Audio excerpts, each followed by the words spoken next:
this is Gaz from Windows Game Reviews here with a review of Mirror's Edge by EA and DICE. First of all, I'll just start straight in by saying Mirror's Edge has got to be one of my favourite games of all time. I love the setting, I love the style, I love the amount of immersion, and just the fact that everything just flows so well. I also love the fact that EA, despite their normally reptilian approach to gaming, so to speak, and the fact that this is a very console-oriented game, we get a bunch of PC-exclusive features, such as the wonderful NVIDIA PhysX if you're on 9800 GTX or above NVIDIA card, which you can see in the video. It's absolutely stunning. Another thing I love about this game is the style. To elaborate on that, it's, as a lot of my friends and colleagues will know, I'm a complete anime fanboy, and this basically blends anime stylization and colouring into a very, very real and tangible game. And as you can see from the footage here, all of the free running is done from a first-person perspective. And done well, so you see your arms and legs, realistically. You get a full body perception, which is seen in some Source Engine games and the like.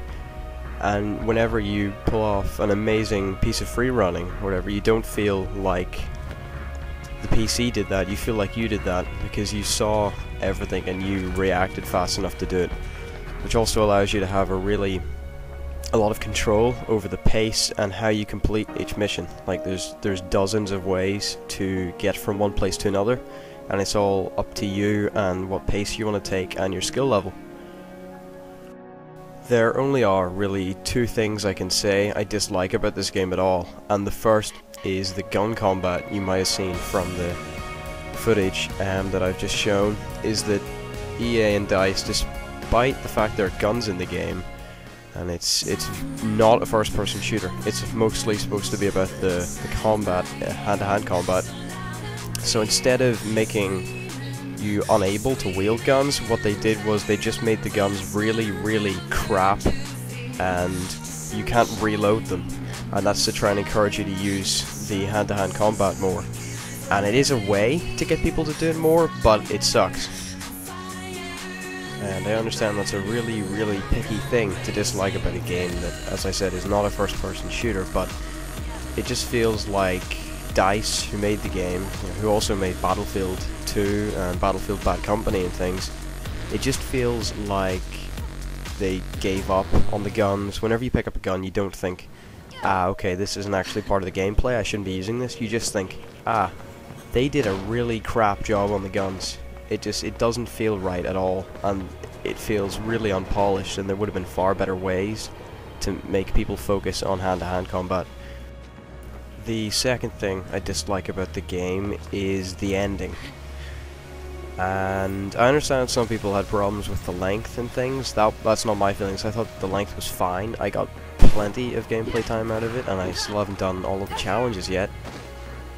But I think the ending, I'll not spoil it for anyone, but basically I think the ending, story-wise, the ending was great. It was perfect. It really wrapped everything up and was a suitable ending. But as far as gameplay was concerned, it is probably the easiest part of the game for me, because on medium difficulty it took me something like 30 seconds to complete the final boss battle, or whatever you want to call it. And it just, not story-wise, but gameplay-wise, it felt like such an anticlimax to the rest of the game, unfortunately.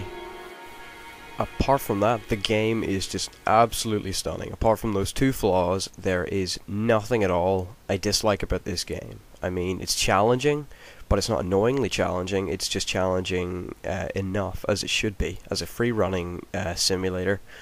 And I think it is a must-buy. It is just stunning, especially if you have a good enough PC to use the NVIDIA PhysX and to get the full experience of the game, because the graphics are just amazing. So that's it from me. This is Gaz from Windows Game Reviews, and I give Mirror's Edge a perfect 10 out of 10. Thanks for watching.